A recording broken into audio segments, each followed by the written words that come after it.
Hello my dear warriors, let me know in the chat box if you guys can hear me and also see me very clearly. This is your Captain Shreyas here and welcome to the derivation sessions for all your board examinations.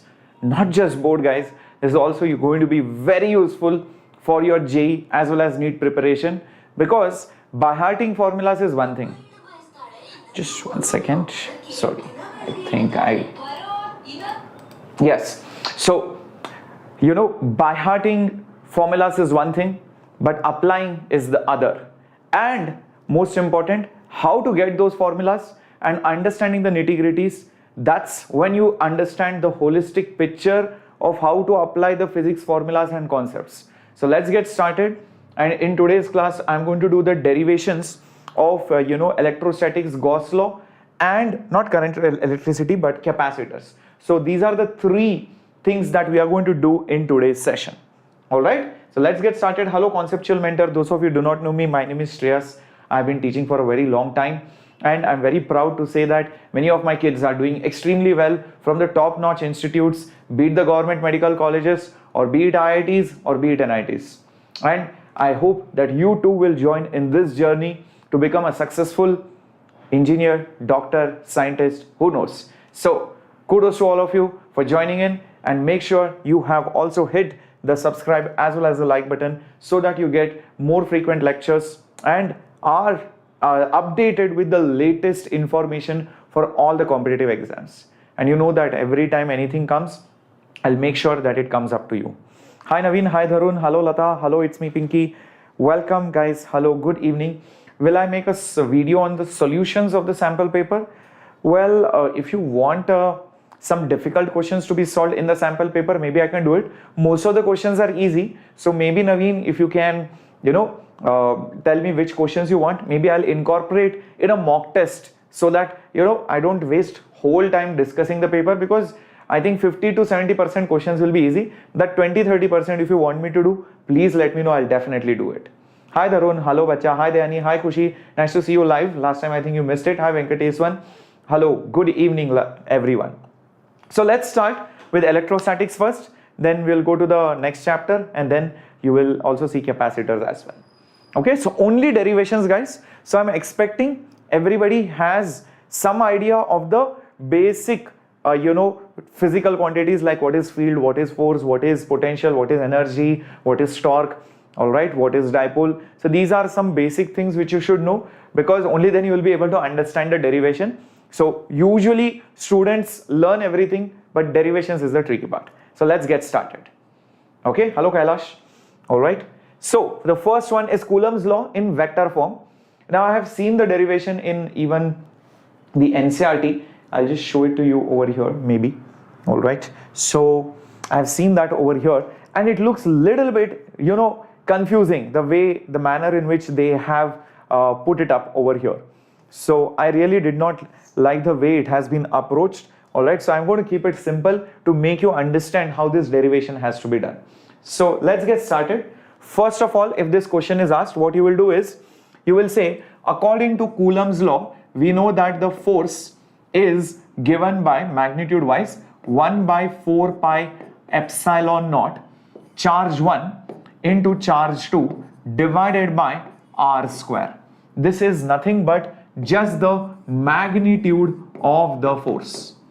But the question is, how do you write it in vector form? So here is what I will suggest you guys to do. Draw the two charges, show the distance between them, also show the forces on both the charges. So when I say F12, it is the force acting on 1 because of 2. On 1 because of 2. When I say F21, it is the force on 2 because of 1. So F12 is force on 1 because of 2 and F21 is force on 2 because of 1. Now by Newton's third law, by the third law of Newton, can I not say F12 and F21 are basically action and reaction pair? Action and reaction pair, equal forces in opposite direction. Welcome Dharun, I'm always for you bacha. I'm glad Khushi watched the replay. Awesome, Ankit Kumar Singh. Congratulations, bacha. You got IIT Roorkee Electrical. I'm very happy, bacha, for you. Kudos, bacha. I would love to meet you someday. Come down to Bangalore. Definitely will meet. Hi, Gauss sir. Welcome, bacha. So, can I not say F12 will be nothing but negative of F21? Do you guys agree? So, what is F12? It is nothing but force on 1 by 2. This is nothing but force on 2 by 1. 1 by 2, 2 by 1. Great. Next important thing, once you realize that the forces are equal opposite, this is how you will put the minus sign because they are opposite in direction. We'll come back to the vector equation. See, the vector form of the force, I can write it like this. The force on 2 or the force on 2 because of 1, you can see over here, the force on 2 because of 1 in vector form will be nothing but the magnitude. There will be some magnitude and there will be some unit vector over here. There will be some unit vector over here. Think about it. Anytime you write a vector 5 I cap meters per second or 100 Newton J cap. So there is a magnitude and there is a unit vector to specify the direction. Is that right? Okay. So now think about it. This force on the second charge is in that direction and I feel there is one more vector which is in that direction. Which one it is? Observe. If I mark the distance between these 2 points, this distance as R21, so R21 is nothing but the position vector of 2 with respect to 1. The position vector of 2 with respect to 1. That means I am starting from here and I am going over here. This is the position vector of 2 with respect to 1. Starting from 1, I am pointing towards 2. This is my position vector. So think about it. What would be the unit vector in that direction? What would be the unit vector in that particular direction? The unit vector in that same direction will be R21 hat. Think about it. If this is the position vector, R21 hat is a unit vector in that particular direction. Everybody agree with this? Come on guys, keep the chat box active and make sure you're saying yes, no, or agreeing or disagreeing with whatever I'm saying. Alright, so what is the value of this unit vector? By definition, any unit vector is the vector divided by the magnitude. So if you have a vector, you divide it by its magnitude, you get unit vector. For example, if I have a vector called 5 I cap, if I divide it by 5 parts, I get 1 I cap, I cap, I cap, I cap. So when I divide this vector R21 with the magnitude which is just R21, I get the unit vector. Great Dharun, very good Shweta, awesome, awesome, awesome. Thank you Dani so much. Yes, I will, I think I did the session on the Newton's, the second session, I'll let you know Khushi whenever I will do it, but not anytime soon, maybe some other chapter for now. Now, let's put the magnitude over here. Let's put the magnitude. The magnitude is nothing but 1 by 4 pi epsilon naught Q1, Q2 divided by the distance. This distance is nothing but R21. So R21 and unit vector, like you can see right over here, is nothing but R21 I cap. So this is nothing but your force on 2 because of 1. In fact, I can write this as 1 by 4 pi epsilon naught Q1 Q2 divided, this is square, I'm so sorry, this was a square. So R21 square, this R cap I can write it as R21 divided by R21. This is bar, this is magnitude. So this square into this number will become a cube. So this will become 1 by 4 pi epsilon naught Q1 Q2 divided by R21 cube, and there will be R21 bar over here. This is the force on 2 because of 1. That's it. That is our final answer. And you will also mention the force on 1 because of 2 will be exactly negative of this. Will be exactly negative of this. So this is also very important to be mentioned. Is that clear? Is that clear, guys? Everybody with me on this? So this is how you're going to prove or you are going to arrive at the vector form of the Coulomb's law of the force equation. So the force on 2 because of 1 is K. This is Coulomb's constant, product of the charges. Cube is there. So a lot of people think, sir, actually it should be square, right? Yes, it should have been square. But remember, there is also a R over here. So this R and this R anyways dimensionally get cancelled. So don't worry, it's perfectly okay. Dimensionally, nothing is wrong. Let's go to the next point. That is the electric field. Electric field intensity on the axis of a dipole. Electric field on the axis of a dipole. Now again, if you just open it up, okay, this is the next derivation. Anything else before that is just pure definitions. There are no derivations before this. So you will see after probably they talk about flux and all of that, they have given the derivations which is very concise. Hardly anything is there. If somebody who's studying the chapter for the first time looks at it, they will get scared. They will 100% leave these derivations. So that's the reason why I'm going to do this for you. So observe this carefully on the axial line, and then I'm going to also go to the equatorial line as well. So both. So when I have a dipole, this is a positive charge, this is a negative charge. The line joining both the charges is called axis. The line joining both the charge is called as the axis, whereas the line which is perpendicular to the line joining the charges, the perpendicular line, that is called equatorial point. Okay, so we'll start with the axial point first. So the distance between the charges on the dipole is 2a. This is the center of the dipole. R is a point on the axis.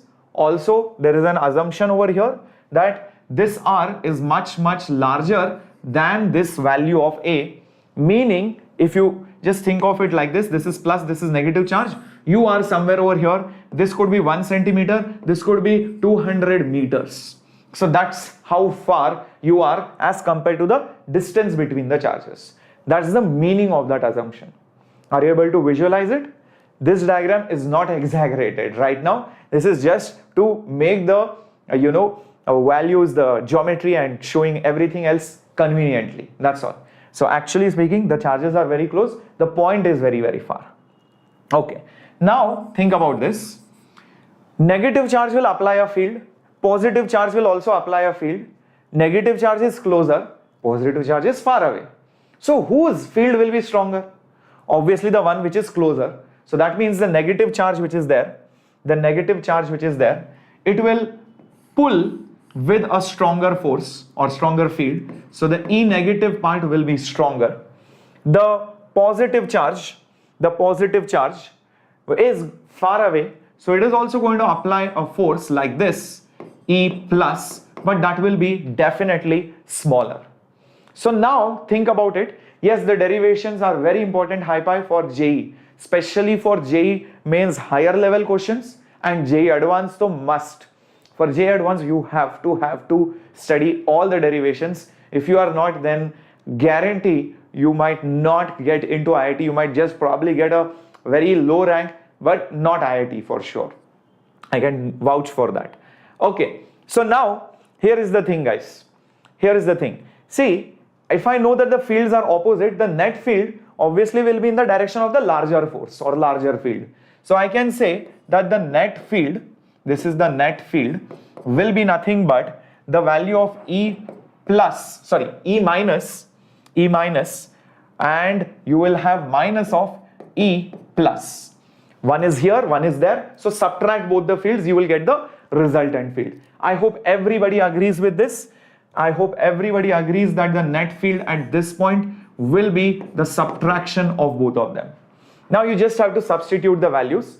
So quickly look at this. From the negative charge, how far is this point? If this is R, this is A, this is R, this is A, how much is this distance? R minus A, because this is 2A, so naturally this is A, so this is nothing but R minus A is this distance.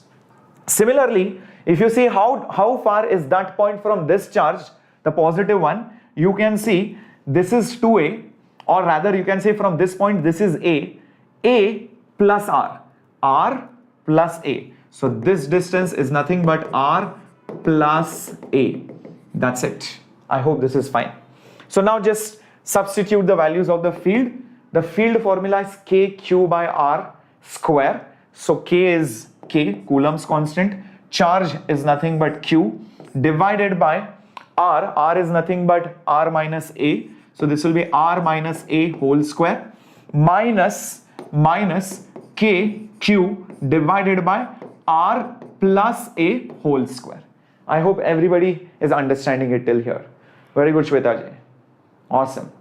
Now take some terms common and let's try to solve this. I'm not going to use different colors now. Observe this. So the net field will be K and Q are common, and I can see I can take an LCM over here. So R minus A into R plus A the whole square. I've just taken the LCM. So R minus A square, R plus A square. Here on the top I will have R plus A whole square minus R minus A whole square. See if everybody has understood this particular step. Very, very important. I've just taken the LCM. If you guys have understood this step, please let me know, guys. So R minus A square, R plus A square LCM.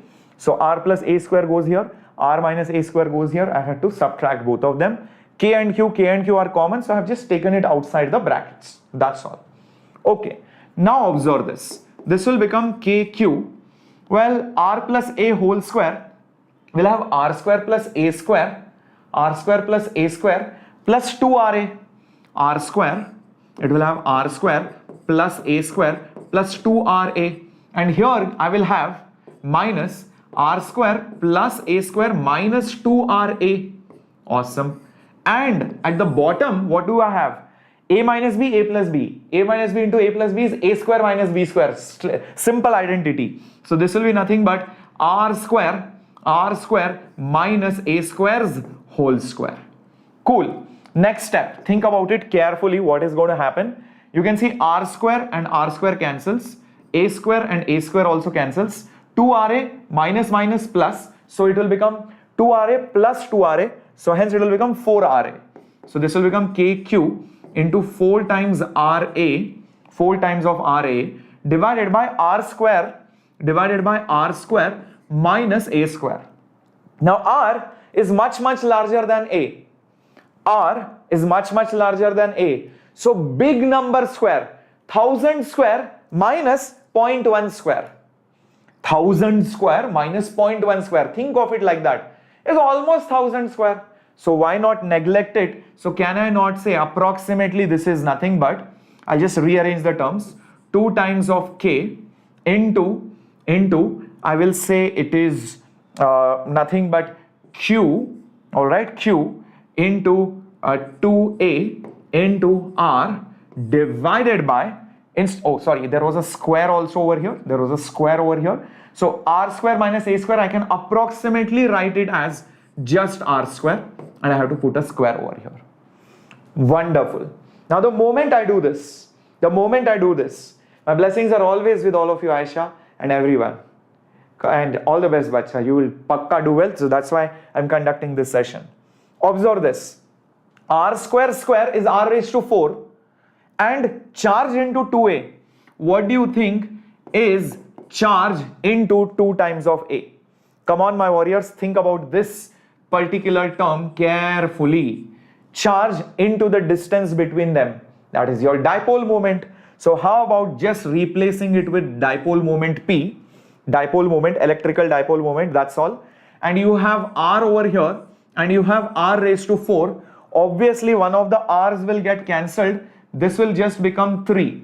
So wonderfully, I have proved now that the electric field, I'm just going to put it over here, the electric field on the axial point is 2 times of K. K is nothing but 1 by 4 pi epsilon naught, okay, into P divided by R cube. R cube. That's it. That's the final result. But there is one small step over here.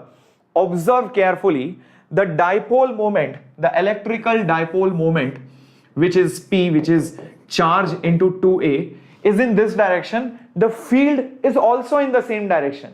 So on the axis, the field and the dipole both happen to be in the same direction. So if I happen to put a bar over here, I should also put a bar over here without any minus or plus sign, because the directions are same. So that becomes my final result, and I'm just going to sit and block this, that's all. So I'm just going to block this because the directions are same. So electric field is parallel to the dipole moment on the axis. That is your last reasoning that you're going to put when you put it up in your board paper. Everybody clear? So there is no negative sign over here. Yes. I hope this is clear. Sir, I've studied only 2 lessons in physics, NCERT in 4 months. Can I ace physics? And Dharun, I feel you should study at least for 7 to 10 hours, including coaching maybe. And I'm pretty sure it is possible in the next 4 months. So maybe in the first attempt, you might get some marks, but in the next attempt, I'm pretty sure you'll improve and you will get a very good score, bacha. So students have done it in the past. In fact, you have more than 4 months, so don't get scared. You can definitely crack it. Okay? Don't worry. Just start studying. Don't sit and think that I have not done this, so what should I do now? I think my life is wasted. No, it's not like that. If you keep thinking about it, you will not take the next step. Next question is electric field on the equator, guys. So let's try to do this. Electric field on the equator. This is relatively simpler as compared to this one. Here you had to use a minus b into a plus b identity.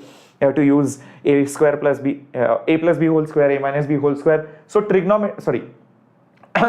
basic identities were involved. Here it is more of components than anything else. Observe this. There is a negative charge here, there is a positive charge here. I hope you can see the plus sign. This is positive, this is your negative charge. The dipole moment is there, and this is your equatorial region or equatorial plane or the equator for this dipole. So whenever you have a dipole, this becomes the axis, this becomes the equator. The field lines go like this and come back. So the field lines go like this and come back. So you can see at the equator, the field is definitely opposite to the dipole moment. So the electric field is opposite. So 100% in the vector form, I'm going to put a minus sign. All right. So for now, let's forget about this. Let's just concentrate on the magnitude. So observe this carefully. Observe this carefully. What I can see over here is this positive charge at this particular point, will create a field in this particular direction. Will create a field in this particular direction, which I have called it as E1. Can you see that? This is the E1 field created by this particular positive charge over here. R is the distance from the center of the dipole.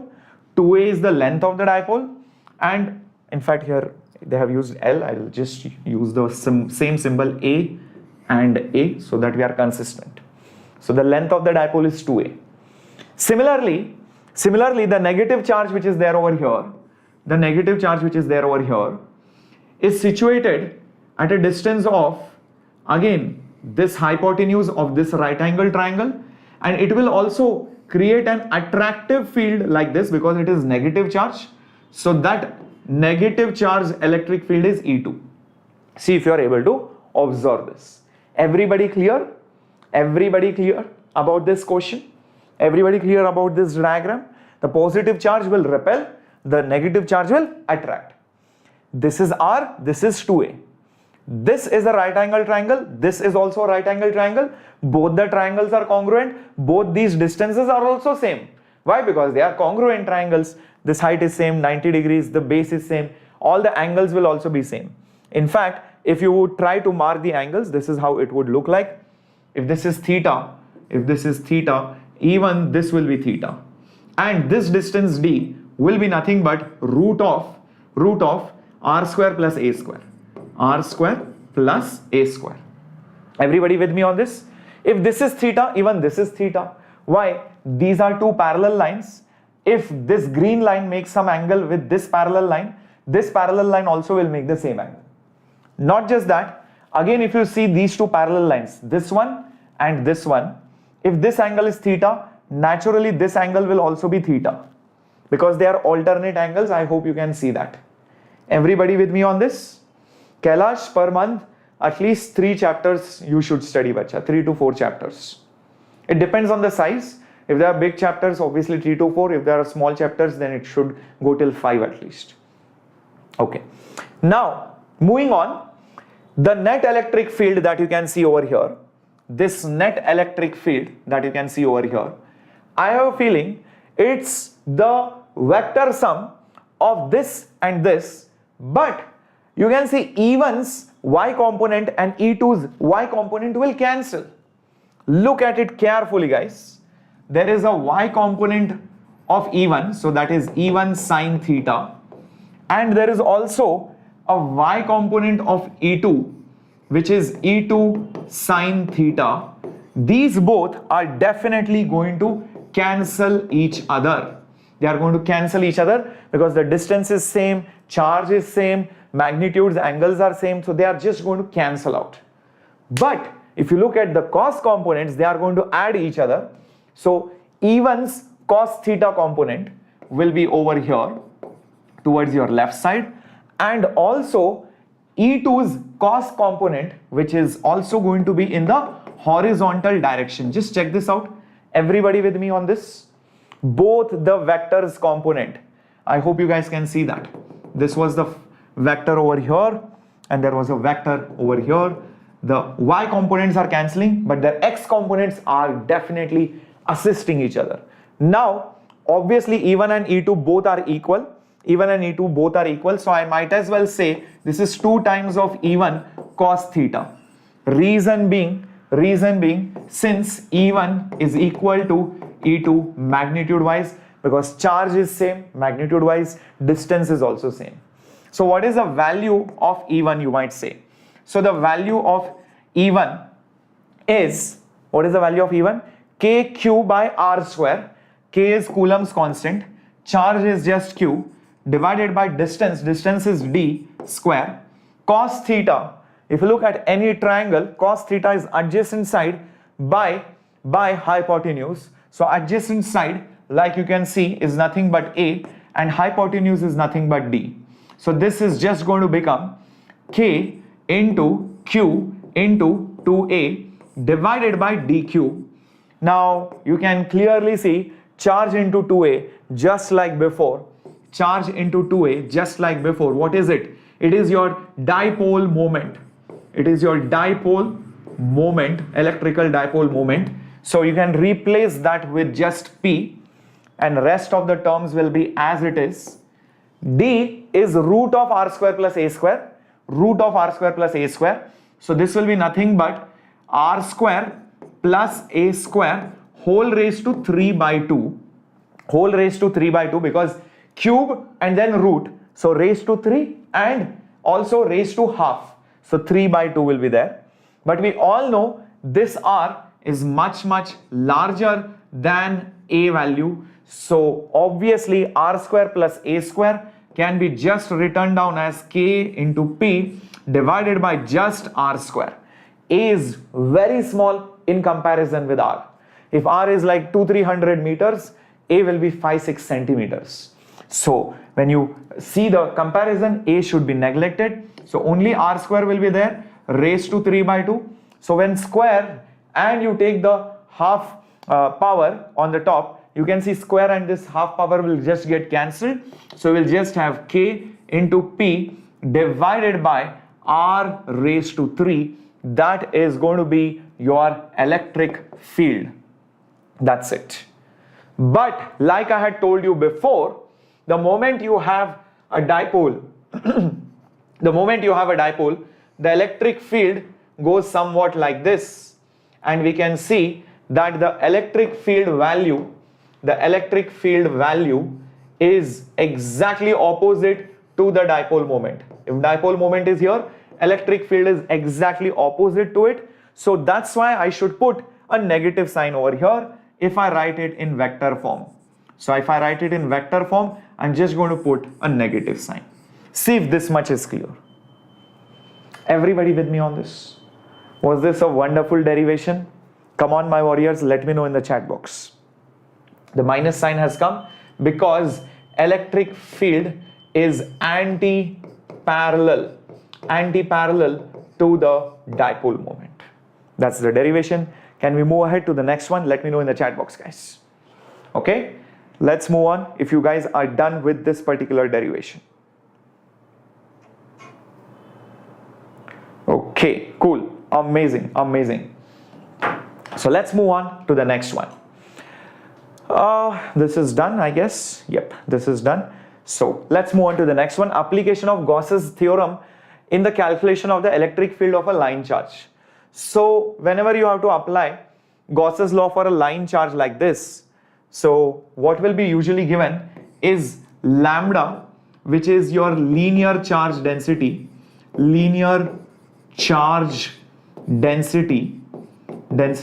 which is expressed in coulombs per meter, how much charge is there per unit length. At this particular line charge will create electric field in all the possible directions, and you will have to choose a Gaussian surface such that your electric field happens to be either parallel or perpendicular to the electric field lines, because then the calculations using Gauss law becomes much more convenient. I hope this is clear. So what I'm going to do, I'm going to take choose a cylindrical surface. I'm going to choose a cylindrical surface, and in that cylindrical surface you will notice those electric field lines will hit the curved surface perpendicular to it. Observe, if I choose a Gaussian surface something like this, if I choose a Gaussian surface which is cylindrical, somewhat like this, okay, somewhat like this, okay, and the height of this is, let's say, h, and the radius of this is, let's say, r, at some distance r, you will notice that the electric field which will come out from this, all right, the electric field which will come out from this will be obviously perpendicular to the surface. At any point, you take any point, the electric field will be perpendicular to the curved surface like this. So these are the electric field lines. I'm just showing few of them, not all of them. So I want you to understand it from this particular diagram. Cool. So if the curved surface is perpendicular to the electric field, that simplifies our process using Gauss law. Observe, what is Gauss law? Gauss law says the total flux, that means the electric field into the area vectors integration for the entire surface, is the charge which is inside by epsilon naught. That is nothing but your Gauss's law or Gauss's theorem. Now if you choose the curved surface, that's where the actual flux is passing through. The flat surfaces, there is no flux. So don't you see, at every point on the curved surface field is constant. So this part, which is the flux on the total surface, the total flux on the surface is only passing through the curved surface. The total flux through the cylinder is only passing through the curved surface, because the field lines will hit only the curved surface. They are not passing through the flat circular faces. So can I not say the total flux is only the flux through the curved surface, is only the flux through the curved surface where electric field is same, where electric field is same. If you come from this point to this point, this point to this point, this point to that point, this point to this point, this point to this point, all the points are at the same distance from the line charge. Think about it. All the points are at the same distance from the line charge. What does it mean? The field strength is the same. So because the field strength is same, I can shift this field outside. I can shift this field outside the integration. That's the rule of integration. Any constant term, you bring it outside. So cyclic integral, the area is equal to q in divided by epsilon naught. So just do the math. What is the curved surface area? What is the curved surface area of a cylinder? It is nothing but 2 pi r, which is the circumference, into the height of the cylinder. So 2 pi r is the circumference multiplied by height gives you the curved surface. What is the charge inside? Well, that you can get it easily. If lambda is the charge per unit length, so in this cylinder the charge will be q in and the length will be nothing but h. So instead of q in, why not just put lambda into h? Think about it. If lambda is q in by h, q in will be lambda h, because lambda is the charge per unit length, the length is h. That's all. So divide this with epsilon naught, and you can clearly see over here this h and this h just got cancelled. So therefore I'll get the electric field to be 1 by 2 pi epsilon naught. 2 pi and epsilon naught come over here. Lambda is there as it is. This r goes over here as it is. That's it. So that is your final result. Okay, so that's the field due to a line charge. Is that understood or clear? Or can we move ahead to the next question? Coming up on your screen, guys. Get ready for this.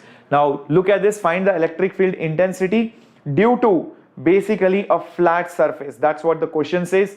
Again, you have to use Gaussian surface. Let's try this out. First of all, it's a flat surface. First of all, it's a flat surface.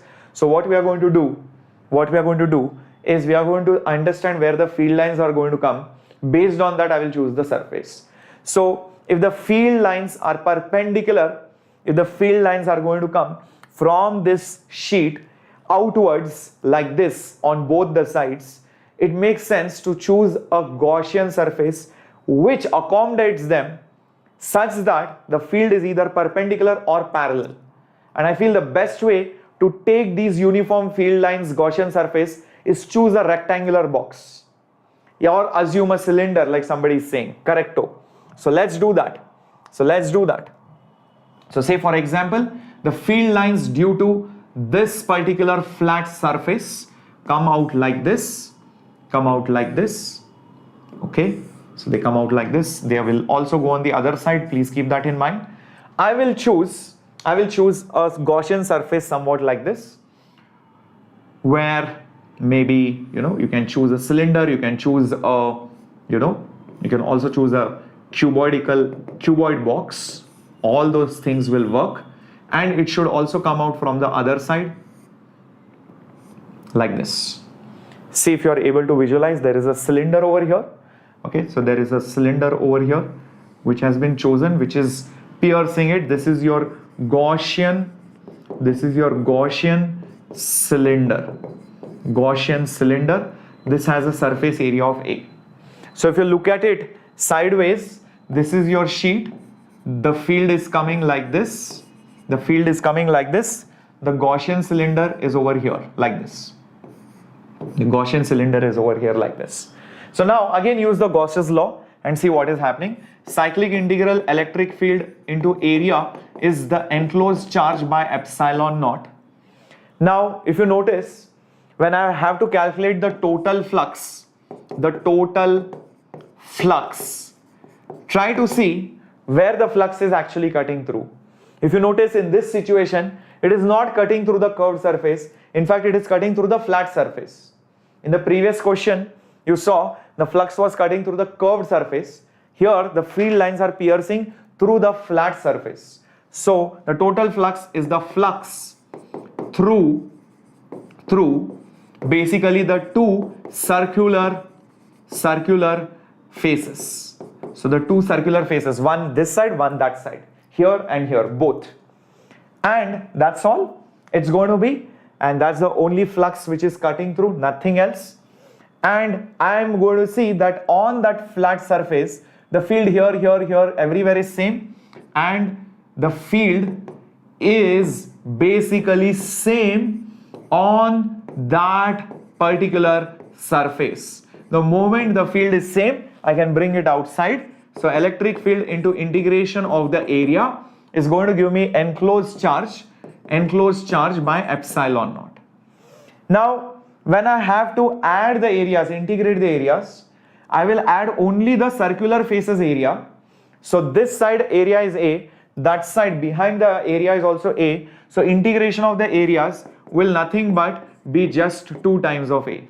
So there are 2 circular faces here and here.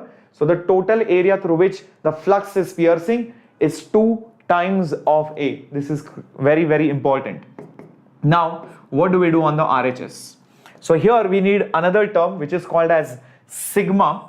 This is called as the surface This is called as the surface charge density. This surface charge density is often expressed in Coulomb per meter square. How many coulombs of charge is there per meter square? How many coulombs of charge is there per meter square? And think about it in this Gaussian surface, because this always says inside charge. In this cylinder, think which is piercing through that flat sheet, how much charge is there? The charge is Q in. And how much area is occupied by that charge which is enclosed? It is nothing but A. Think carefully. Sigma represents how many coulombs of charge is there per unit area. So if you look at only that part which is being pierced, which is inside the cylinder, in that part Q in charge is there. And how much area is there? The same area as that of the faces of the cylinder. So shouldn't I put Q in as sigma into A? Sigma into A is the enclosed charge. So now what happens, guys? Now what happens? Obviously this area and this area will get cancelled, and I will get the field is equal to sigma by 2 times of permittivity of vacuum, or epsilon naught. So that becomes your final formula. Field is charge density or charge per unit area upon 2 times of epsilon naught. And the most important thing is this is uniform field. Why is it called uniform field? Because it does not depend on distance. It does not depend on distance. No matter how far you go, the field lines are parallel. They are not going away or not coming together. So the field is uniform. It is not becoming weak or it is becoming strong. Whereas in the previous question, you can see R was there. R means distance. So it depends how far you are. And accordingly, the field lines will go away and away. So it becomes weaker and weaker as you go away. So that's why I will call this field as uniform. I'm so glad, Kavita, you are able to understand this. You being a 11th standard student. It means a lot. Alright. Mr. Devil, I will make a video on that as well. I'll be putting up a short very soon. Here's the next thing. The electric field intensity due to a charged shell at different points. So there are 2 major points usually. These are very simple to solve. So you have to again start with Gaussian surface. Electric field dot area vector is enclosed charge by epsilon naught. It's a charged shell. Please understand that. When I say charged shell, that means the charges are only there on the shell or on the periphery or on the outer surface of this circular object. This is your charge. Let's say Q. From the center, at a distance of R, you want to find the field. So what I do, I choose a Gaussian surface. This is a Gaussian surface is always closed surface. There are no openings in it. That's how the law is defined. So Gaussian sphere, I would say. It's a Gaussian sphere. And at all these points, let's assume, symmetrically assume that there is some electric field. But the beauty of this is, when you look at the RHS, what is the charge inside this Gaussian sphere? The charge inside this Gaussian sphere is obviously 0. So hence RHS is 0. So naturally LHS is going to be 0. So area can't be 0. Naturally it has to be nothing else but the electric field. RHS is 0 because there is no charge inside. All the charges are outside. So if you are inside a shell, at any point the field is 0. So very, very crucial result. So field at any point inside a charged shell is going to be 0. Very, very crucial. Good evening, Piyush. Good evening, Abdul Malik. Yep. I hope this is clear. Can I watch Pathfinder and Nurture series for physics NEET? Definitely, Abdul Malik. That the intention of Pathfinder and Nurture was for every competitive exam. Any student who wants to understand the concepts for especially physics, definitely you can understand it. So please watch it for JEE and NEET. It will definitely help you. Hello Prasad Pachila. Welcome, Bacha. So field inside is 0. What about a point outside? So again, choose a Gaussian surface. Choose a Gaussian surface. Again, understand this is a charged shell. This is a charged shell like this. So the charges are on the periphery. You have chosen you have chosen a point which is outside. Now this is my Gaussian sphere. This is my Gaussian sphere. This is my Gaussian sphere. Let's try this out and see what happens. Let's use Gauss law. Cyclic integral E dA is equal to Q in by epsilon naught. In this case, for this Gaussian sphere, obviously this entire charge is inside that sphere. So there is no doubt that the enclosed charge will just be Q, and here I will have epsilon naught. That's the first thing that you will notice about RHS. Let's worry now about the LHS. So for that, think how will the electric field lines look like? How will the electric field lines look like? So the electric field lines from this charge will look something like this. They will come outwards. There will be no field inside, but definitely there will be field only outside the conductor, outside the shell. And these electric field lines are again perpendicular to the area. They are piercing through the area, and everywhere this total flux is passing through the sphere which we have assumed, where you will notice electric field is same everywhere. Why is it same? Here, all these are at the same distance from the center. That's why the field is same everywhere. So let's just shift the electric field outside. I'll just have integration of the area is equal to Q by epsilon naught. Integration of area, that means the area's sum of the sphere. So the area of the sphere is nothing but 4 pi r square. 4 pi r square, r is the radius, is the area of the sphere. That's what that integration means. So that's Q by epsilon naught. So hence the electric field will be 1 by 4 pi and epsilon naught come together. Q is there as it is, and r square will come over here. So there you go. That is our final result. This tells me that the field outside a charged shell, is exactly like a point charge. Very, very important, and it is definitely not equal to 0. You can see that. I hope this is clear. Sismparthi, I'm not taking classes daily, bacha, but I'm taking classes regularly. Once or twice a week at least I'll try to come, and in October you will probably see me a little bit more frequently. But the point is that you have all my lectures which are there. In addition to that, whatever videos are there already on the channel of mine, apart from that I'll be doing extra things which will help you understand the subject better. That's what I'm going to do. Okay, so moving on to the next one, and that is electric potential due to a point charge. This is also a very important derivation. A lot of people generally make some mistakes in these kind of things, especially with the sign. So there is a charge, there is a point, and that point is at a distance r, and the question is what is the potential at any point. So there you have to write down the definition of potential, derive it, etc. So you will get some 3-4 marks easily for that.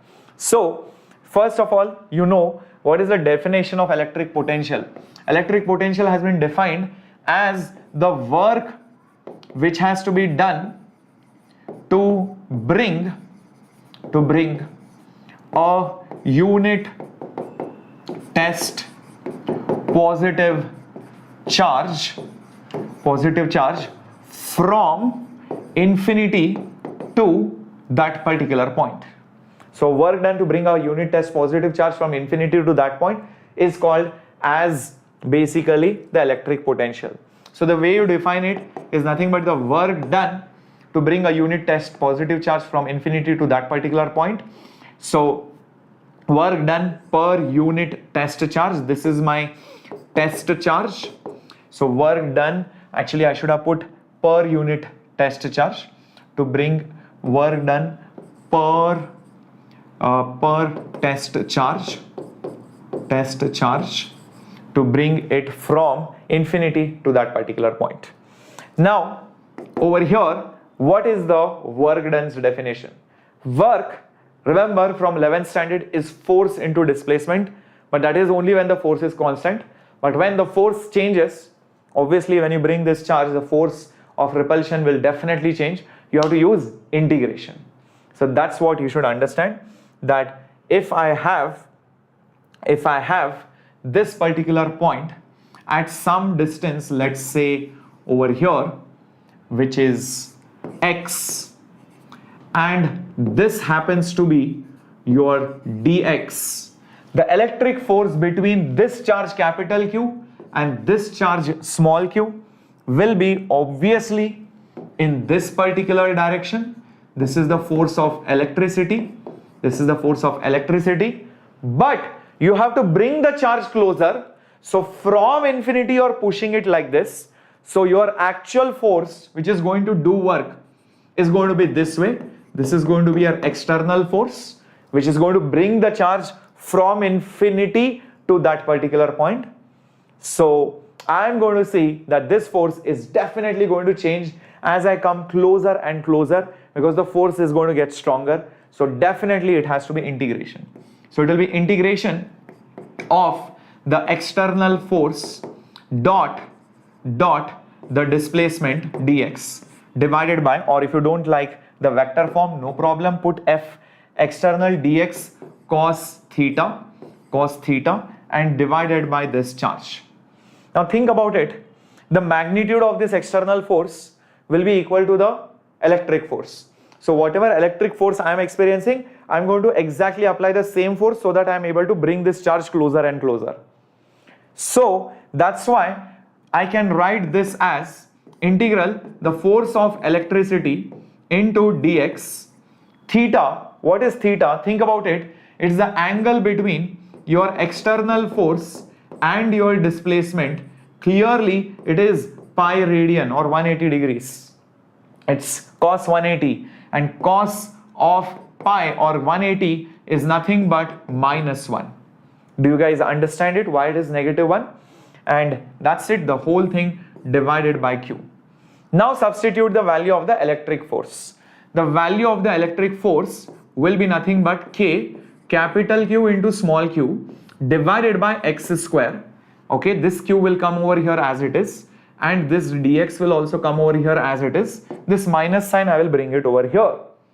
Okay, next step. This q and this q you can clearly see is getting cancelled out.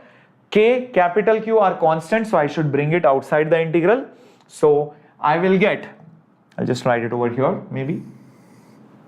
Observe, the voltage or the potential at that point will be minus K capital Q, x square I will bring it on the top, x square I will bring it on the top as -2 power, dx I have to bring it from infinity to that point.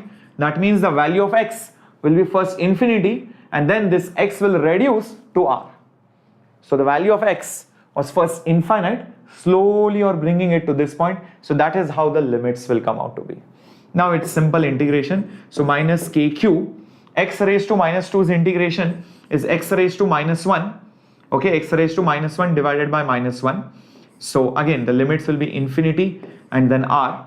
This minus and this minus cancel. So it will just become kq. Okay, this minus and this minus have cancelled. So it will just become kq, and I will have x raised to -1, that means 1 by x. So first infinity and then r. Now substitute. First you substitute as r. So 1 by r minus, then you put infinity. That's it over here. 1 by infinity is 0, guys. So it will become kq into 1 by r minus 0. So it will just become kq divided by r. That is the value of the potential. That's it. So there is no confusion over here. If you open up NCERT and read, I'm pretty sure you will get really confused. It's paid, Bacha Abdul Malik. So if you are a part of the pro subscription, you have access to all my micro courses, HC Verma, derivation, numerical problem solving, Euro course solving, any other micro course of any other teacher also, you will get access to it when you are in a part of any kind of pro subscriptions, any kind of. Thank you for all the love from Bangladesh, Tohin Hussain. Thank you so much. Lingeshwaran, I have already made one. just search for formulas physics Shreyas Sir. There's a beautiful video, more than 1 lakh views, you can see that. Okay, all formulas from all the chapters is there. You can have a look at it. Okay, I hope this is clear. Welcome Raju. Hello, hola, Shagun Bhati Gujar. Okay, so I hope this is understood. So the challenge was here, the directions and the sign. Understanding that the electric force is repulsive, but your external force will be this way. External force and displacement, both are basically, this dx are making an angle of pi. So a lot of people choose dx here. No, that's not correct. If x is here, dx will also be in the same direction. So that's why this cos 180 is very, very important.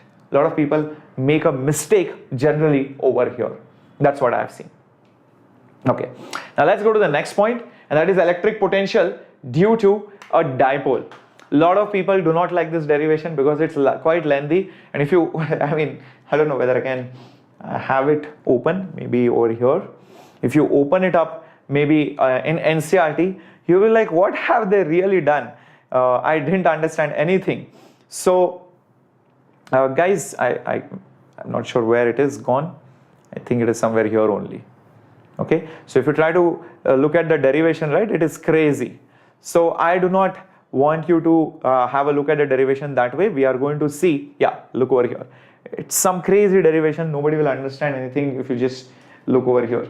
So I'm going to explain this to you in detail. It's very important. It's very simple if you understand the steps, and you can definitely get some 4 or 5 marks in the examination, guaranteed. Okay, now this is a general point. So this is a dipole, this is negative, this is positive charge. Okay, this is a general point making a distance r, and let me just put up some pointers over here. This is, let's say, okay, let's do one thing.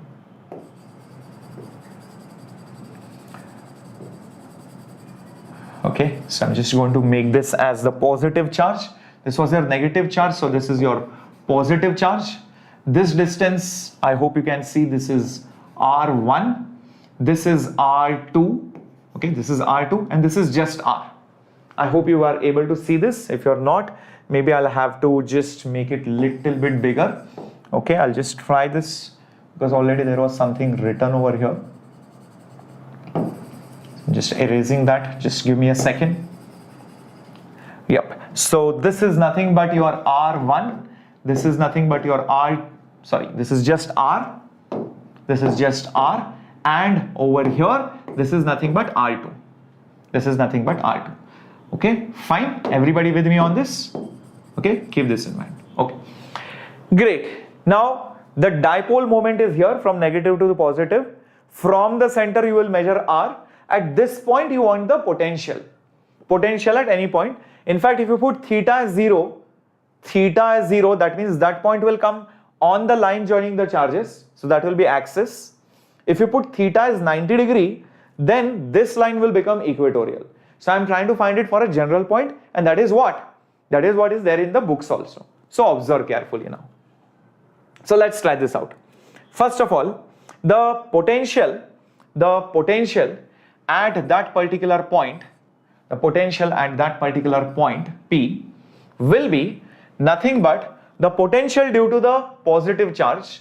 That means due to this one, the potential due to the positive charge, plus the potential due to the negative charge also. The potential due to the negative charge also. Now, the good thing is potential is a scalar quantity. So you don't have to take vectors. So remember, potential is added like scalars. Very, very important. So you don't have to take any kind of component. That's the best part about this. Is that clear? Everybody with me? So you don't worry about, sir, this component, that component. That happens with field, not with potential. Okay. Now, let's see what is the potential due to the positive charge. It will be nothing but K into Q divided by that distance is nothing but R1. Due to negative charge, it will be negative because it's negative charge. So minus KQ divided by R2. So I can see clearly there is this K and Q which is common. And what I have over here is 1 by R1 minus 1 by R2. That's what I can see. The challenge is now to find the potential at that point. I need to know what is R1 and what is R2. I'll do one thing. I'll show you how to find R1. R2 is going to be exactly similar, just with a small sign change. So observe carefully. In this particular triangle, okay, this is theta, this distance is A, this distance is R, this distance is R1, this is particular point P. So if you use something called as the cosine rule, it's a rule in triangles. It says if you know two sides and one angle, you can find the third side. So the side which is opposite the angle, turns out to be like this. So R1 square will be the adjacent sides, A square and R square. So adjacent sides to theta. So it will be nothing but A square plus R square minus 2 times AR cos theta. This is your cosine rule. How many of you remember it? Do you remember cosine rule? It's there in maths. If you're a bio or only NEET student, then maybe you won't know about it. But this is a rule. What is it? Opposite side to the angle square is adjacent side square minus 2 into this adjacent side into that adjacent side into cos theta. That's why it's called cosine rule. Yes, Abdul Malik, I always start from basics, so it will be more than enough for the derivations part. Definitely. Or if I'm conducting any other class, it will be enough for anything else also. Now, I can see I want 1 by R1. So I'll do one thing. I'll take R square common. And I also know one more thing, guys. This R, right, is much larger than A. That is the standard assumption. You are very far. So maybe I will just take R square common. Observe what will happen. I will get this as A square by R square plus 1 minus 2A by R into cos theta. See if you are able to understand this. If you multiply by R square inside, this will become A square, this will become R square, and this R with this R square, 1 R will come on the top. Now we all know A by R will be a very small number. A is very small as compared to R. So don't you see this is going to be negligible? It is going to be negligible, small number by a very large number square. It's like 1 by 1000 square. It's going to be very small. You will be like, sir, then this is also negligible. No, that is not so negligible, because if you neglect that, then there is nothing. Then you will just get it as R. So then there is no point only. So why were we doing all this? So I would have said the same thing first only. R1 is equal to R. The whole challenge is that R1 and R2 are differing by a small amount. That's what I want to find out. So this is little bit negligible. So I can write it as R square into 1 minus 2A by R into cos theta. Great. So this is nothing but your R1 square. Now flip it below. Okay, so this will become 1 by R1 square is equal to 1 by R square. Instead of bringing it down, I'll just write it as 1 minus 2A by R cos theta raised to minus 1. Is that fine? Is that fine? Everybody with me on this? That's it, as simple as that. Great. Now take roots, square root on both sides. Observe what I am trying to do. Take square roots on both the sides. What will you get? You will get 1 by R1 is equal to 1 by R. Square root of this will be nothing but 1 minus 2A by R cos theta whole raised to minus 1 by 2. Great. Now you will be like, okay sir, what next? Should I now use this over here? Not yet. There is one small thing which we need to do before we go ahead. I don't like this power, get rid of it, and that's nothing but binomial. 1 plus x raised to n. Use binomial theorem, guys. Use binomial theorem. 1 plus x. This is 1, this is x, whole raised to n is approximately 1 plus nx. If this x is small, and it is, why not? A is small than R, so this is a small number, so I can definitely use this particular concept. So let's use the binomial approximation and see what do I get. So 1 by R1 will be 1 by R into 1 plus nx. N is nothing but minus 1 by 2, and x is nothing but this negative term, so minus 2a by r into cos theta. So that's what it is. Minus minus cancels, 2 also cancels, so 1 by r1 will be 1 by r into 1 plus a cos theta divided by r. Just check this out. This is what I got, 1 by r1. Very good, Purvika. Hello, Dilip. Welcome, bacha. Everybody clear? So cosine rule is there and binomial is also there. This can come like a big question in your board examination. Now, similarly, this is just nothing but your R2. This is your R1. This is nothing but your R. This is nothing but your plus Q. Okay, all of this. So similarly, can I not say, can I not say 1 by R2? Just think about it, guys.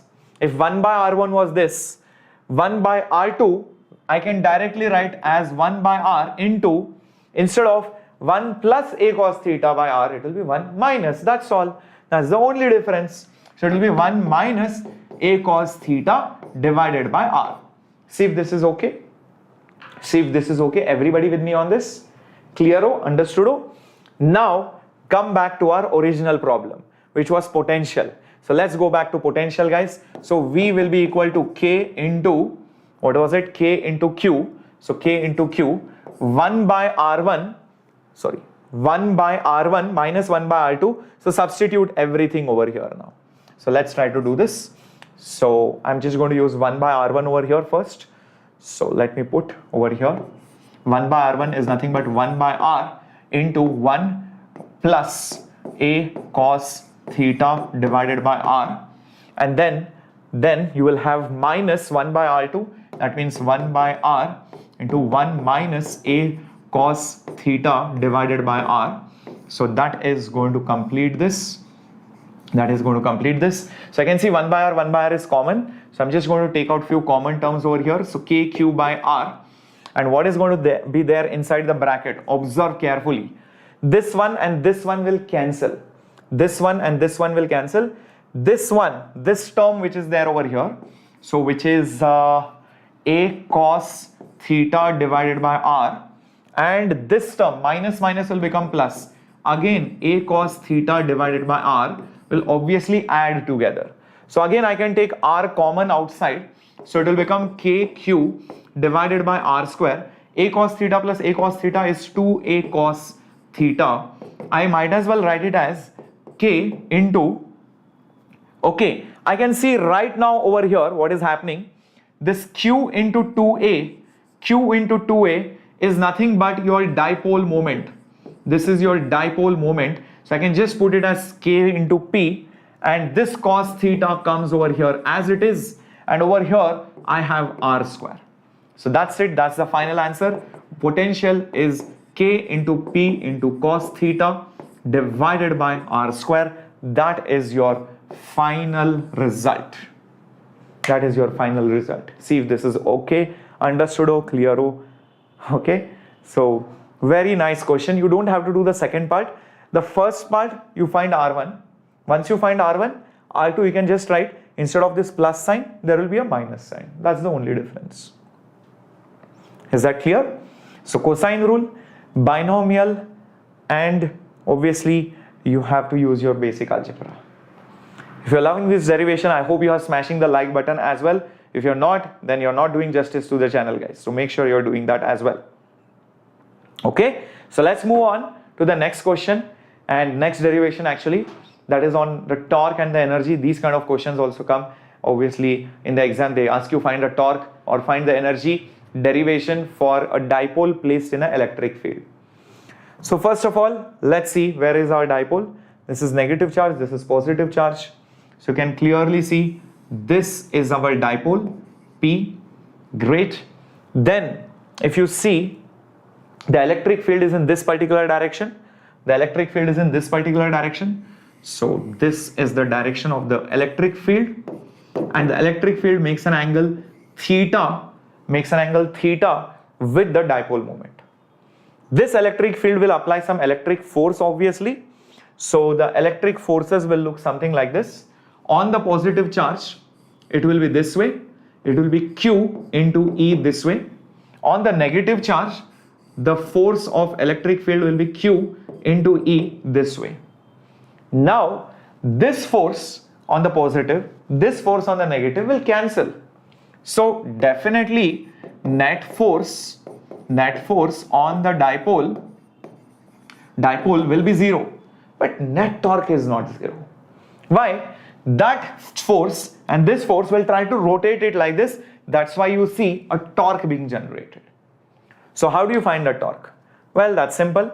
First of all, this dipole's length is 2a. So why not just assume this as A? This is A and this is also going to be A only. Now to find the torque, here is the catch. See, from the center, right? From the center, this distance is A, this distance is A, but the force which is being acted is in this direction, QE. But this force will not create torque. A component of that force will create torque. Remember, always take the sine theta value if the force is making an angle. You can see this is the angle made, which is theta. So what will be the torque because of this force? It will be RF sine theta. RF sine theta between them. I hope you see, if this is theta, even this is theta. This is basically your R or your position vector. So same way, I can say this charge also creates another torque in the opposite direction, in this direction. This torque and that torque will not cancel. In fact, they are in the same direction, you can see. So they will definitely add. Hello Yadvinder, hello Ravan, welcome. Yes, so can I not say the net torque will be torque on the positive plus torque on the negative? In fact, I can say 2 times the torque on the positive because they are in the same direction. They are in the same direction. I hope you guys can see it. They're definitely in the same direction. Everybody with me on this? Clearo? Understoodo? Amazingo? Can we move ahead? Everybody with me on this? Alright. Observe now next. What is the torque on the positive charge? The torque on the positive charge will be nothing but the R is nothing but A over here into force, which is nothing but QE over here into the sine of theta. So that will be nothing but sine of the angle between the force and the R vector, which is sine of theta, as simple as that. Okay, interesting. Now I can just rearrange this a little bit to adjust into some known terms like this. So I'll write it as Q into 2A into E into sine theta. Observe carefully, this part again is your dipole moment. This is your dipole moment. So why not just put it as PE sine theta? That's your torque magnitude wise, but vector wise it will be P cross E. That's it. So that becomes your derivation for the torque. Very, very crucial. Understood? Very good, Bharti. Amazing. So this is how you're going to derive the torque on a dipole which is placed in some electric field. That's the diagram. That you should start with diagram. Always show the terms. Start with the assumptions. See what are the forces. See if there are some resolutions or you have to take some angles, and go by the definition, you will get it. Next one is the energy. Let's move on to that. So again, let's show the electric field. Electric field is over here. This is the electric field. It makes some angle theta with the electrical dipole. The dipole moment is over here, which is charged into 2A. Great. Question is, what is the energy at any angle theta? So first things first, you should know the reference energy. If you do not know the reference energy, you will make a mistake. It is assumed that when the dipole is exactly perpendicular to the electric field, then the potential energy is assumed to be 0.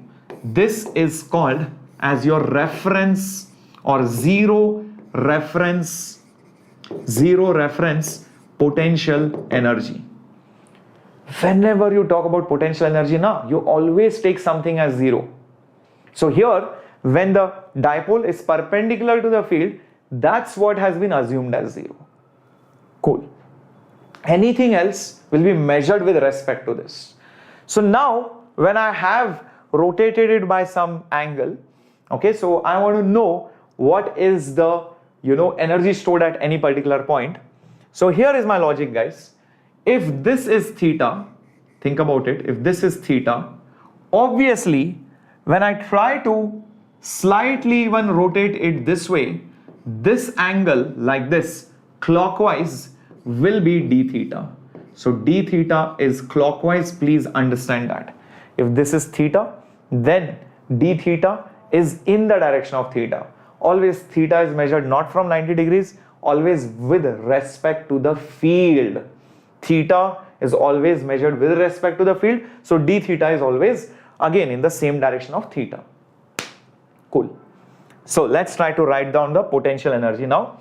So the potential energy of the dipole will come from the work which has to be done, by the external torque, all right, in storing it. Or remember, there was one standard formula for potential energy. If you remember, it was nothing but a minus of the work done by the conservative force, or the negative of the work done by the conservative force. So that is also one way of looking at it. But if you get confused with the negative sign, then just keep it simple. The change in the potential energy of the dipole, has come from the work done by the external torque in rotating it. So if I write it as potential energy at particular theta minus potential energy at 90 degrees, or you can say or think of it this way: earlier it was at 90 degrees, now I have brought it to theta. So from this to this position, how much energy has changed? That will come, if you are changing the energy, it has to come from somebody's work. Earlier it was at 90, now I have to bring it at theta.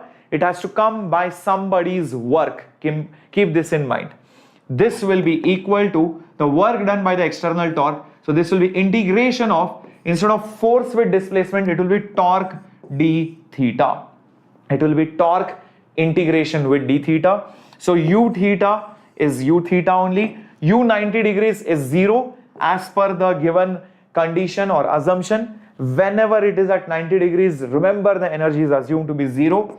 The torque is nothing but P E sine theta. That's a standard thing. Integration with respect to d theta. Now, once you put this up, very important, put the limits. First, it is at 90 degrees. Then it has been brought to theta. So now just integrate this and see what do you get. U theta is equal to P and E are constants. Sine theta's integration is nothing but cos theta. So this will be cos theta, and first put theta and then put cos of 90 degrees. Now cos 90 is basically 0. So therefore it will be PE cos theta. Like I can see, there is something missing over here. So you will be like, what is missing, sir? Yes, there is a negative sign missing. So whenever you do this, you will often see, you might get confused. Sir, I didn't even realize that, oh my God, I missed the negative sign. Those of you who know the final formula, know that the final formula has a negative sign over here. So how do you get that negative sign? So where have we missed the negative sign? I think we have missed the negative sign right over here, somewhere over here. Observe, this is the work done by the external torque.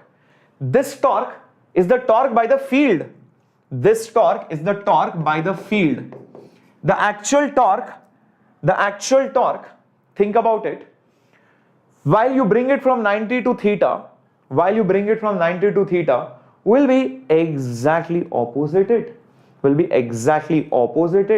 like this.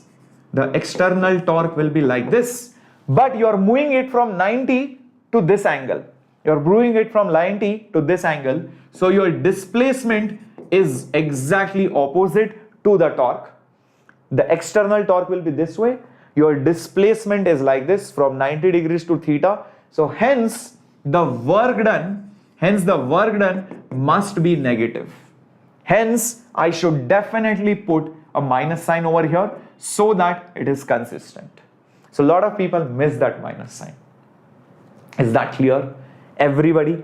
So hence the final answer will be minus P vector dot E vector, the dot product, because electric field and dipole moment both are vector quantities. And PE cos theta, it can be also written down as the dot product of P and E vector. Ruchi, I hope it is clear. Is that understood? No problem, Heba. I'm pretty sure it will help you for the final board exam. Remember, midterm is not the only game. Heba, see me, है ना? Final aim is your final board exam, which is going to happen in the next few months. Hello, Sunek Skula, Parvati. Oh my God, you have a little bit difficult name, bacha. I hope I pronounced it fine. Alright, so this is how you're going to get the potential energy of a dipole. Moving on to the next one. Last few derivations, guys. Let's move on to this. Capacitance of a parallel plate capacitor, standard thing. There is a negative charge, positive charge on the plates. The capacitor has a area of the plates as A, and the distance between the two plates is basically D. Okay, so there is a negative charge over here and there is a positive charge here. Now the question is, find the capacitance, find the field inside, and all those sorts of derivations could be asked. So my logic for this is very simple, guys. Observe, this is your negative charge, this side is your positive charge. Okay, so the negative charge will create an attractive field like this,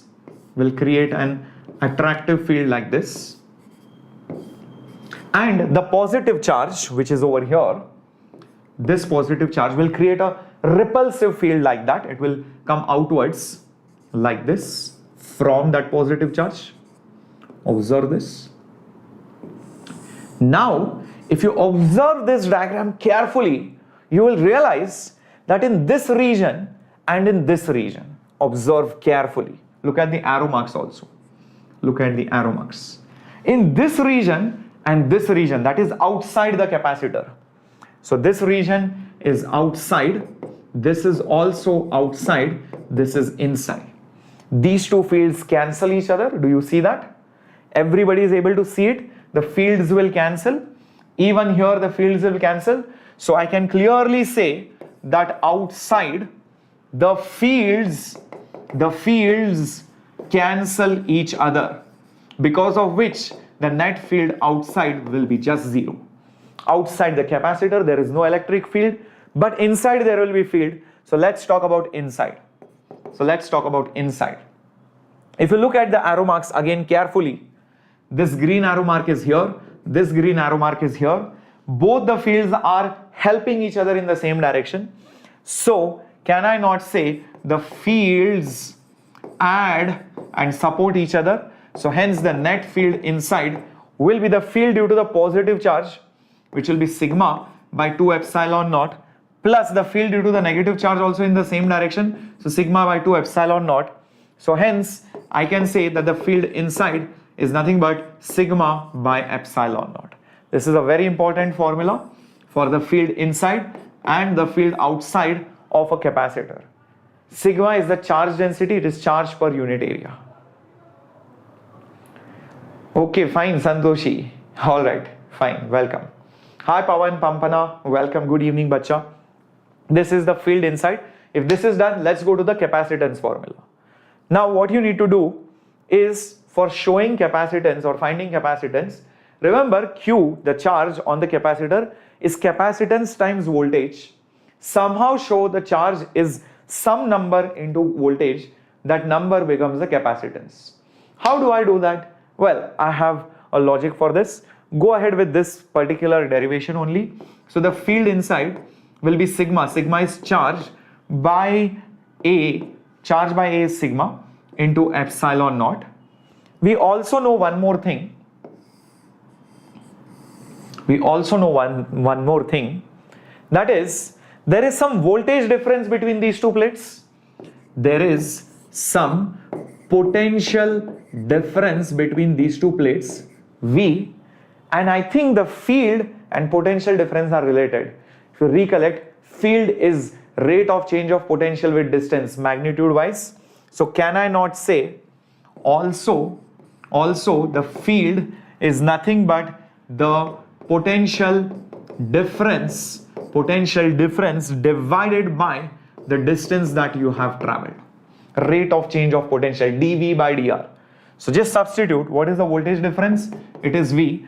Distance is nothing but given over here, that is d. Interesting. Substitute the value of E over here. Substitute the value of E over here. So Q by A epsilon naught. So rearrange the terms. So Q will be equal to epsilon naught A. This D is as it is and this V is as it is over here on the top. The reason why I wrote it in this form is because we know, but charge on a capacitor is C into V. Charge on a capacitor is C into V. So comparing, what are you going to get? Comparing very clearly, the capacitance of a parallel plate capacitor is epsilon naught A divided by D. So that's the capacitance of a beautiful parallel plate capacitor. So field is done, capacitance is also done. Hello Vinay Singh. 2022 student, Sankish Choral Music Academy got ISA TVM. I'm so proud. Oh my god, I'm so happy guys. You guys are coming back. One student just came sometime back before. He's like, sir, I got into IIT Roorkee electrical engineering, our Enlite student, and now we have Sankey Choral Music Academy. I'm not sure what's your exact name. I'm guessing it's something related to Sankey. Got into ISA. I'm very proud, bacha. I'm really happy for all of you, and I'm so glad we were associated at least for some time in this journey on YouTube. Kudos and do well. All the best to all the students who are coming and telling their ranks and telling their achievements. I'm pretty sure the juniors as well will get motivated and inspired from your achievements. Okay, so capacitance is done. Okay, great. So equivalent capacitance in series and parallel. This is the next thing that we need to do. Oh my god, you're going to take physics. All the best, Gacha. Rohit, I'll be making a video on it when the expected dates are. Okay, let's go to series and parallel. These are the last few simple things that we need to do. So let's talk with series first and then we'll go to parallel. So for series, okay, for series, what happens is, if this is a capacitance C1, this is a capacitance C2. If I choose this as my system, this becomes an isolated system. Notice why it is isolated. There is a gap here, there is a gap here. There is nothing that can come from outside or inside physically. So whatever charge is there should be zero. So therefore the net charge on such a thing should be zero. That means if I assume that there is a negative Q charge here, obviously there should be a positive Q charge over here. If this is negative, this should be positive, so that the total charge is zero. And what do we know about a capacitor? The plates which are facing opposite each other, they have exactly equal but opposite charge. So if this is negative Q, this is plus Q. If this is positive Q, this is negative Q. This implies the charges on capacitors, in series is going to be same. Very important. This is a proof of why the charges are same for capacitors in series. It's just based on the charge conservation on an isolated system. I hope this is clear. Now the next important thing, voltages. Voltages won't be same, obviously. This will have some voltage, this will have some voltage. I want to convert this into one single capacitor CS Obviously the charges are same for capacitors in series. The equivalent capacitor will also have the same charge. If I talk about the voltage on that equivalent capacitance, the voltage on that equivalent capacitance will be also the voltage on the capacitors as a whole, but each one has different capacitance. So because of which they have different voltages. So the total voltage will be voltage across this plus voltage across this. So if this has voltage V1, this has voltage V2, V1 plus V2 is the total voltage. So V will be equal to V1 plus V2. So the potential differences, the sum of it will be the potential difference across the series combination. Is that understood, guys? Come on, guys, I'm taking a lot of pain and a lot of effort for all of you just to do these derivations. I know many teachers, many institutions will skip these derivations or just do it like, okay, see, is there in NCERT this. Half the students don't understand. Students keep messaging, sir, do the derivations. So I'm doing this exclusively for you. So make sure you're showing your full support. Make sure you smash the like button. And also, if you're not a member of this channel, make sure you hit the subscribe button as well. Okay. So what is V? I know this. Q is CV. Q is C into V. So V is Q by C. So why not write this as charge by C? Q by C. This is also Q by C1. This is Q by C2. Q gets cancelled. Do you see that? Q gets cancelled. So I can see that 1 by C is equal to 1 by C1 plus 1 by C2. This can be extended for multiple capacitors as well. Okay, so that was your series. Now let's move on to parallel. Let's go on to parallel. So let me just draw one capacitor here and another capacitor here. Okay, so this is C1, this is C2. In this situation, you can easily notice that whatever voltage difference is there, the potential difference is same for all capacitors, in parallel. This capacitance and this capacitance, they have the same potential difference. I hope you guys can see that.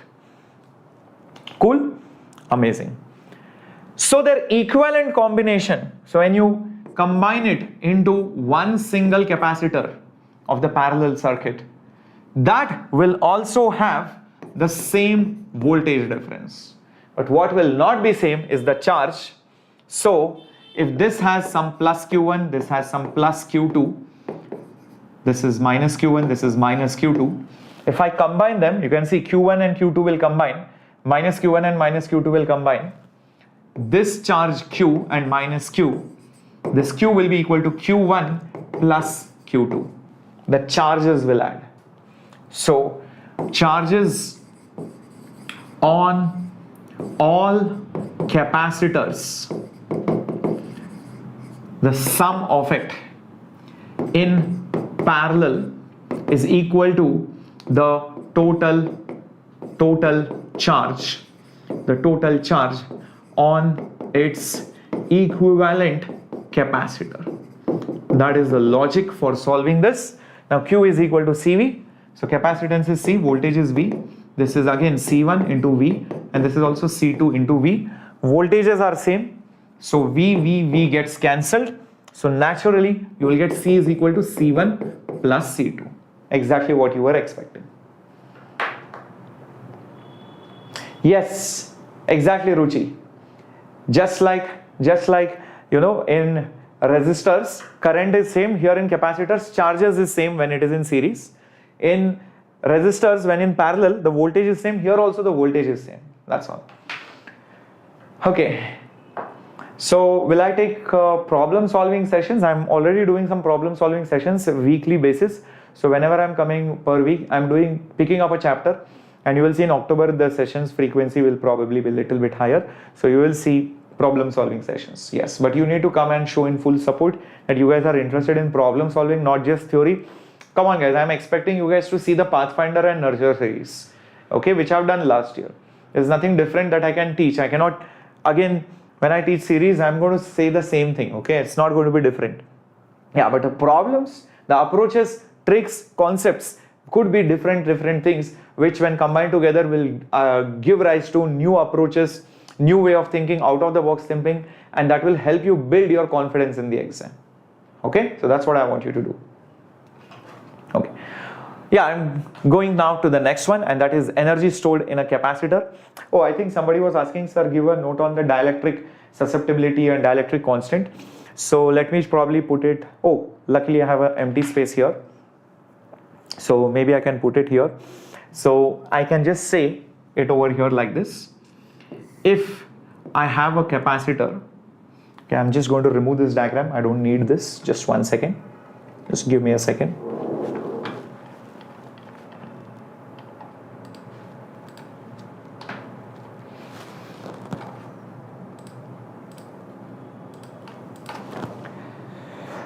Okay. Yeah. Hold on. I'm just explaining, but just 1 second. So imagine this is a capacitor with nothing in it. So this is the positive plate, that's the negative plate. So let's say this is plus sigma density, this is minus sigma density, because of which there will be some electric field. Now the moment you add some dielectric material, what happens? There will be induced charges in it.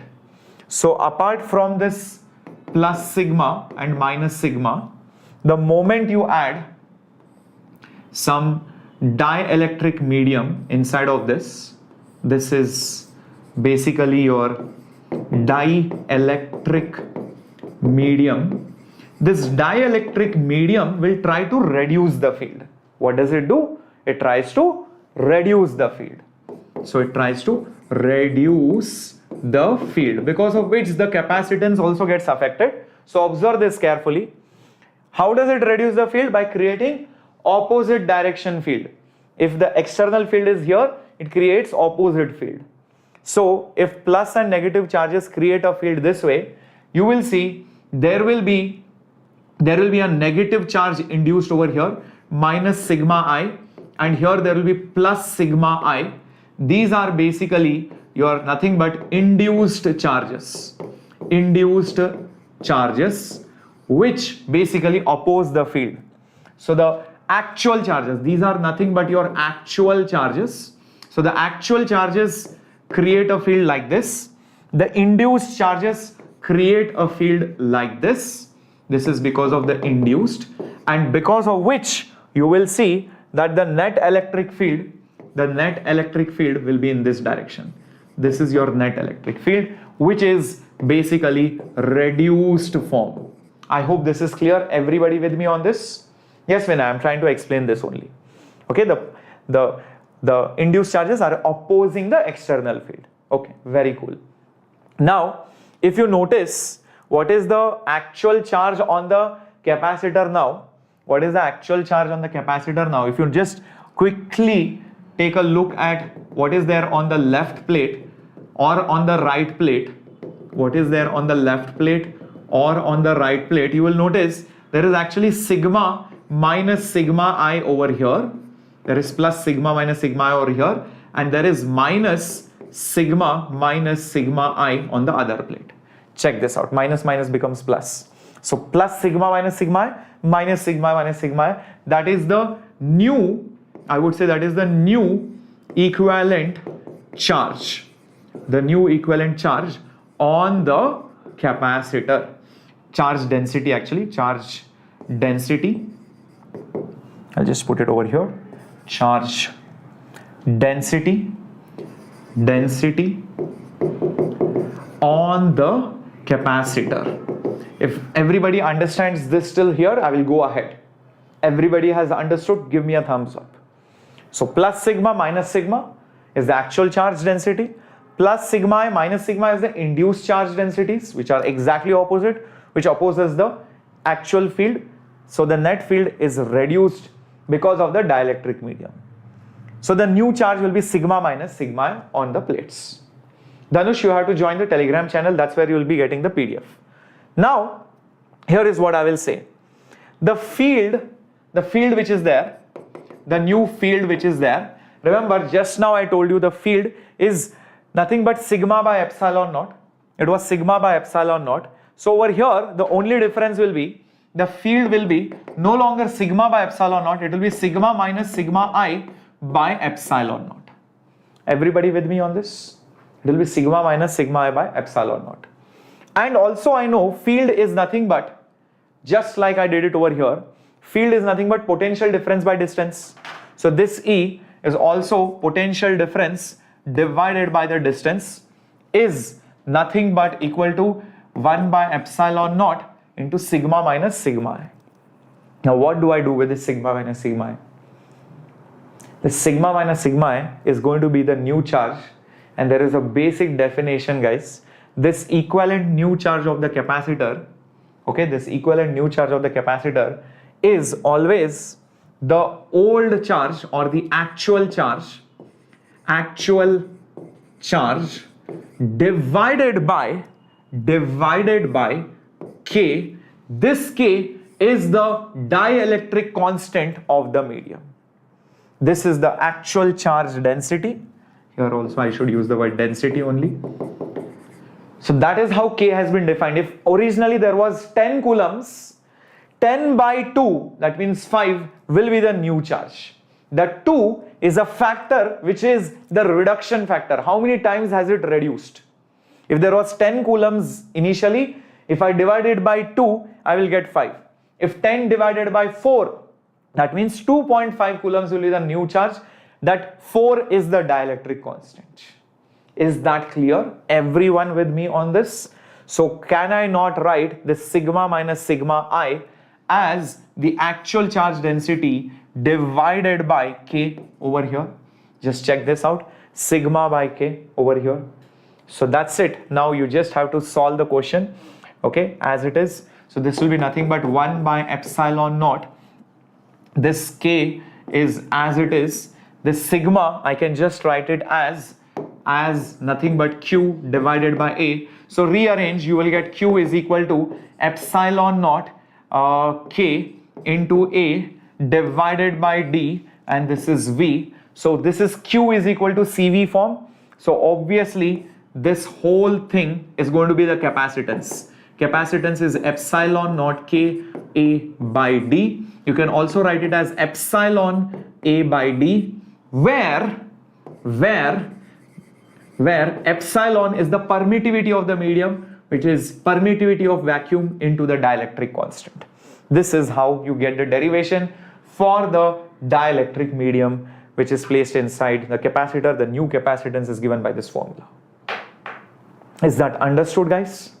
It's a beautiful conceptual thing, and I'm pretty sure you are seeing this also when you are looking at the derivations. Your concepts are definitely becoming stronger. Don't think, sir, this is confusing. No, it's not about being confusing. Your concepts are becoming so strong after looking at these derivations. Okay, I think we can move on to the next one.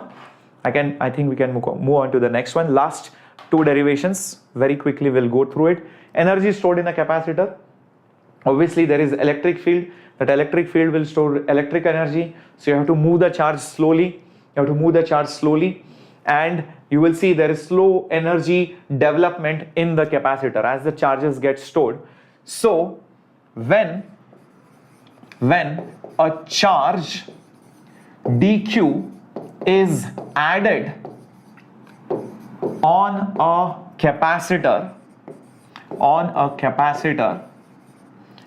okay, across a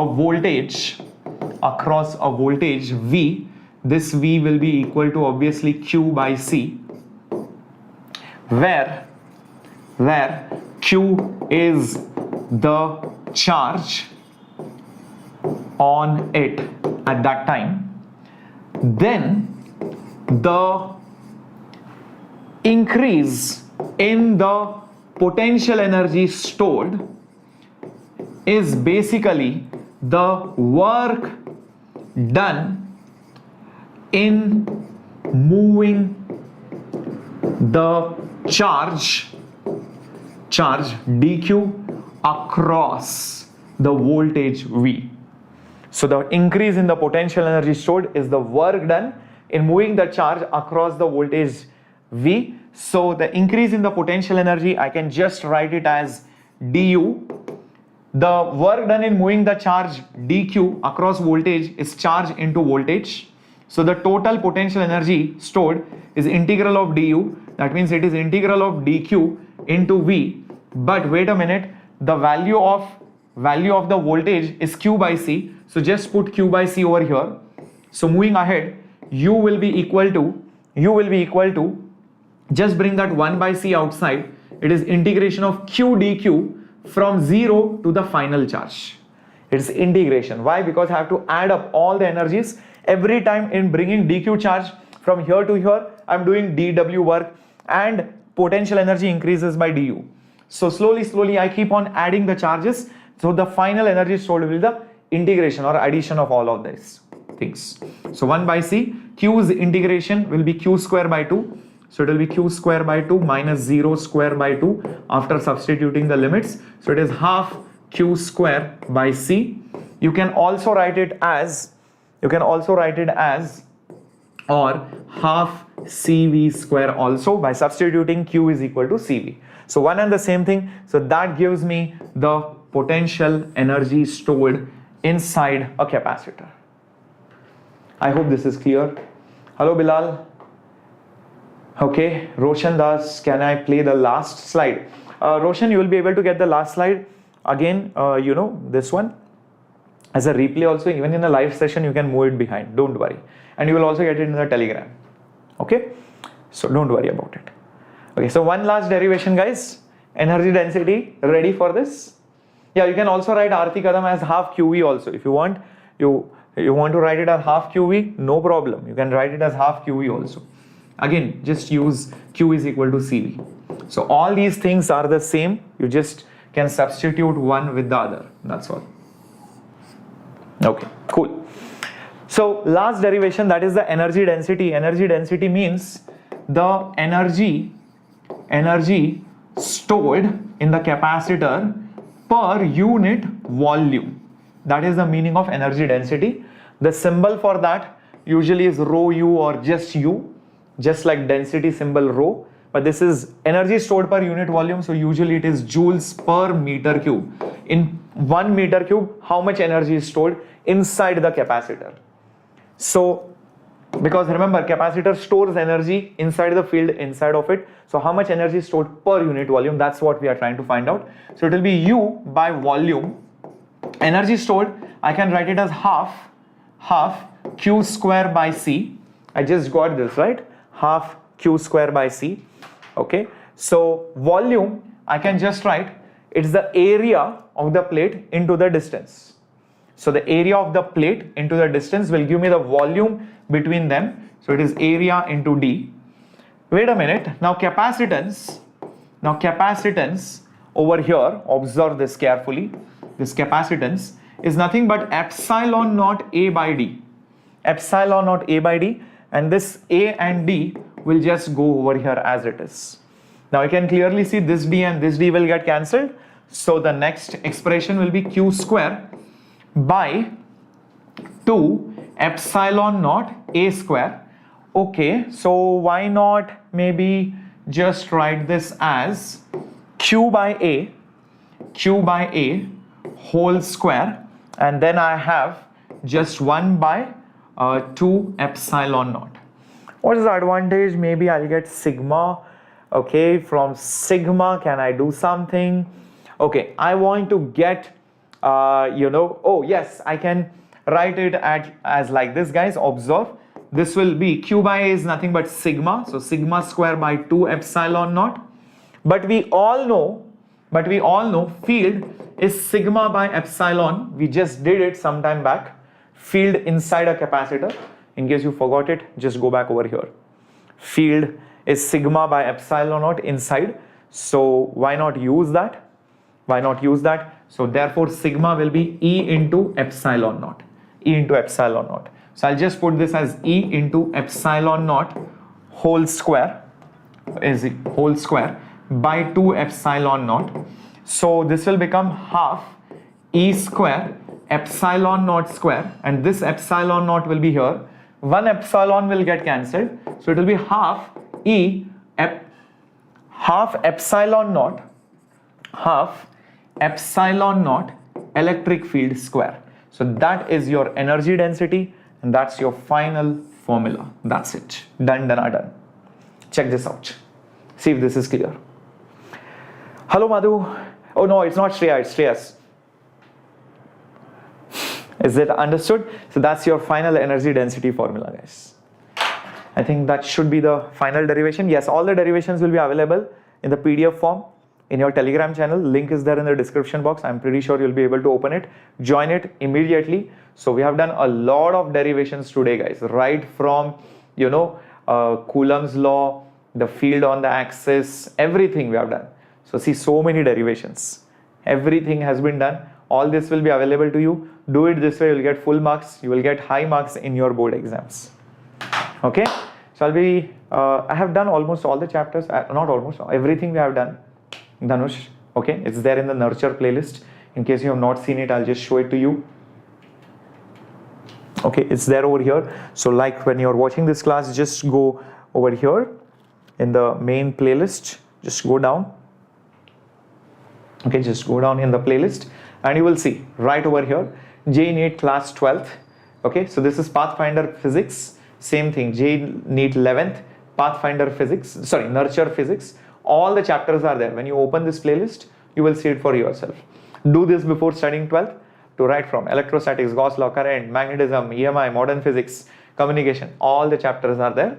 And if you want one-shots, then go to Zero to Superhero, or if you want formula revision, there is already one session right over here. Okay, so you can do all those things. Okay, I'm pretty sure you will be able to navigate your way through. Okay, very helpful, Purvika. Awesome. And make sure you have smashed the like and hit the subscribe button. That's it from my side. Thank you very much. Anything else you want to ask, put it up in the comments. I will try to reply. Bye bye. Hasta la vista. Take care. Signing off.